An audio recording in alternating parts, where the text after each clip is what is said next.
નમસ્કાર મિત્રો, અમારા વિડીયોમાં આપ સૌનું હાર્દિક સ્વાગત છે. મિત્રો, આજે આપણે વાત કરવાના છીએ રાજકોટના ખેડૂત સાથે બનેલી એવી ઘટના કે રાજકોટના જિલ્લાના એક નાના ગામમાં રમેશભાઈ નામના એક મહેનતુ ખેડૂત રહેતા હતા. તેમની પાસે 7 એકર જમીન હતી. એ જમીન તેમના પિતા અને દાદાની નિશાની હતી. પત્ની કાંતાબેન અને એકનો એક દીકરો વિશાલ તેમની દુનિયા હતા. રમેશભાઈ સવારે 4 વાગ્યે ઉઠી જતા, ભગવાનને પ્રાર્થના કરીને સીધા ખેતરમાં પહોંચી જતા. ગામના લોકો કહેતા કે જો મહેનતનું બીજું નામ હોય તો એ રમેશભાઈ છે. વર્ષો સુધી તેમણે ક્યારેય કોઈનું ખરાબ કર્યું નહોતું. કોઈ ખેડૂત મુશ્કેલીમાં હોય તો પોતાના કામ છોડીને તેની મદદ કરવા પહોંચી જતા. વિશાલ ભણવામાં ખૂબ જ હોશિયાર હતો. આખું ગામ કહેતું કે આ દીકરો એક દિવસ મોટો અધિકારી બનશે. રમેશભાઈએ પણ મનમાં નક્કી કરી લીધું હતું કે પોતે ભલે આખી જિંદગી ખેતરમાં મહેનત કરે, પરંતુ દીકરાને મોટી જિંદગી આપશે. વિશાલને રાજકોટ શહેરની કોલેજમાં દાખલો અપાવ્યો. દર મહિને ખર્ચ મોકલવા માટે રમેશભાઈએ પાક વેચ્યો. 2 ગાય વેચી નાખી અને બેંકમાંથી લોન પણ લીધી.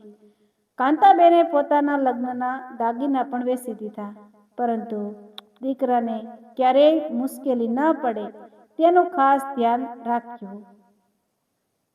વિશાલ શહેરમાં ભણતો ગયો અને ધીમે ધીમે શહેરની ચમકમાં ખોવાતો ગયો. શરૂઆતમાં રોજ ફોન કરતો, પરંતુ પછી અઠવાડિયામાં 1 વખત અને પછી મહિનામાં 1 વખત ફોન કરવા લાગ્યો. રમેશભાઈ દરેક વખતે કહેતા, બેટા તું ખુશ રહે એટલું જ અમારે માટે પૂરતું છે. વર્ષો પછી વિશાલને અમદાવાદની એક મોટી કંપનીમાં નોકરી મળી ગઈ. તેણે શહેરની જ એક યુવતી સાથે લગ્ન કરી લીધા. માતા પિતાને માત્ર ફોન કરીને જાણ કરી. રમેશભાઈને ખૂબ દુઃખ થયું, પરંતુ દીકરાની ખુશી માટે કંઈ બોલ્યા નહીં. એ દરમિયાન રાજકોટ જિલ્લામાં સતત 2 વર્ષ ઓછો વરસાદ પડ્યો. પાક બગડી ગયો. ખાતર, બીજ અને દવાઓના ખર્ચા વધી ગયા. બેંકની લોન પણ વધી ગઈ. એક દિવસ બેંકમાંથી અંતિમ નોટિસ આવી કે જો 1 મહિનામાં લોન નહીં ભરાય તો જમીન જપ્ત કરવામાં આવશે. રમેશભાઈ આખી રાત ઊંઘી શક્યા નહીં. બીજે દિવસે તેમણે દીકરાને ફોન કર્યો. વિશાલે કહ્યું, પપ્પા, અત્યારે હું ખૂબ વ્યસ્ત છું. થોડા દિવસ પછી વાત કરીએ. રમેશભાઈએ ફોન મૂકી દીધો. આંખોમાંથી આંસુ વહેવા લાગ્યા. કાંતાબેને કહ્યું, દીકરો જરૂર આવશે. પરંતુ દિવસો પસાર થતા ગયા. કોઈ આવ્યું નહીં. આખરે એ દિવસ આવી ગયો જ્યારે બેંકના અધિકારીઓ પોલીસ સાથે ગામમાં પહોંચ્યા. આખું ગામ ભેગું થઈ ગયું. રમેશભાઈ પોતાની જમીનની માટી હાથમાં લઈને રડવા લાગ્યા. તેઓ બોલ્યા, આ જમીન જ મારી માં છે, મારા પિતાની છેલ્લી નિશાની છે. આ લઈ જશો તો હું જીવી નહીં શકું. ગામના વૃદ્ધો પણ રડી પડ્યા. એ સમયે ગામના સરપંચે આખા ગામને કહ્યું, આજે જો આપણે રમેશને બસાવી નહીં શકીએ તો કાલે આપણા પૈકી કોઈ પણ આવી સ્થિતિમાં આવી શકે. ગામના લોકોએ તરત જ મદદ શરૂ કરી. કોઈએ 5,000 આપ્યા, કોઈએ 10,000, કોઈએ પોતાની બચત આપી.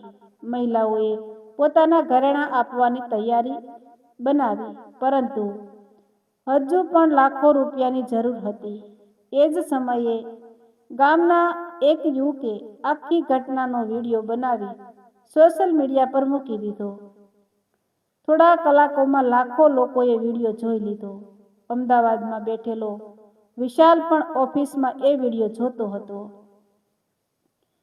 વિડીયોમાં તેના પિતા જમીનની માટીને ગળે લગાવીને રડી રહ્યા હતા અને કહી રહ્યા હતા, દીકરાને ભણાવવા માટે બધું આપી દીધું. આજે મારી પાસે બસ્યું તો ફક્ત આ ખેતર છે. આ શબ્દો સાંભળીને વિશાલના પગ નીચેથી જમીન સરકી ગઈ. તેને બાળપણ યાદ આવ્યું. તડકામાં પિતા ખેતરમાં કામ કરતા અને પોતે ઝાડની નીચે બેસીને ભણતો.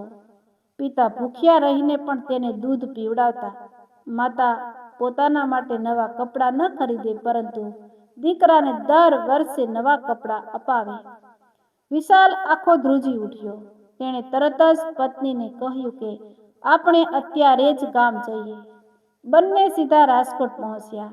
ગામમાં આવીને વિશાલ પોતાના પિતાના પગમાં પડી ગયો. રડતા રડતા બોલ્યો, પપ્પા, મને માફ કરી દો. હું નોકરીમાં એટલો વ્યસ્ત થઈ ગયો કે જેણે મને આ જગ્યાએ પહોંચાડ્યા એ જ માતા પિતાને ભૂલી ગયો. રમેશભાઈએ દીકરાને ઊભો કર્યો અને ગળે લગાવી દીધો. આખું ગામ આ દ્રશ્ય જોઈને રડી પડ્યું. બીજા જ દિવસે વિશાલે પોતાની બચત, પિતાના દાગીના અને શહેરની મિલકત સામે લોન લઈને બેંકની સંપૂર્ણ રકમ ભરી દીધી. બેંકના અધિકારીઓએ જમીનના બધા કાગળો પાછા રમેશભાઈને આપ્યા. ગામમાં ખુશીની લહેર ફરી વળી. પરંતુ વાર્તાનો અંત અહીં નહોતો. વિશાલે નક્કી કર્યું કે હવે તે પોતાના ગામને છોડશે નહીં. તેણે ખેતીમાં નવી ટેકનોલોજી લાવી.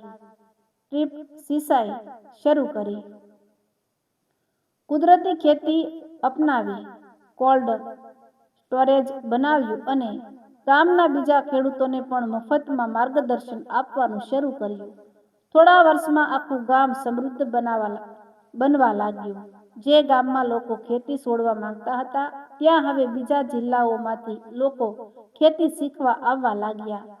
જિલ્લા કલેક્ટરે રમેશભાઈ અને વિશાલને સન્માનિત કર્યા. સ્ટેજ પર રમેશભાઈને પૂછવામાં આવ્યું કે તમારી સૌથી મોટી કમાણી શું છે?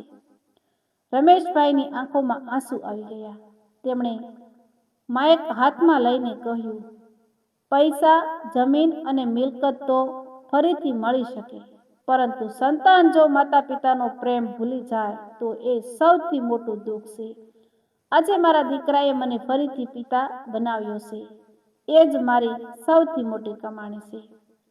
સમગ્ર હોલ તાળીઓના ગડગડાટથી ગુંજી ઉઠ્યો. ઘણા લોકોની આંખોમાં આંસુ હતા. તે દિવસ પછી વિશાલ દર સવારે પોતાના પિતા સાથે ખેતરમાં જતો. રમેશભાઈના ચહેરા પર વર્ષો પછી સાસુ સ્મિત પાછું આવ્યું. ગામના લોકો આજે પણ કહે છે કે ખેડૂત ક્યારેય ગરીબ નથી હોતો. ગરીબ તો એ સંતાન હોય છે જે પોતાના માતા પિતાના ત્યાગને ભૂલી જાય. આ વાર્તા આપણને એટલું જ શીખવે છે કે માતા પિતાનો પ્રેમ દુનિયાની સૌથી મોટી સંપત્તિ છે અને જે સંતાન સમયસર તેની કદર કરે છે તે જ સાચા અર્થમાં સફળ કહેવાય.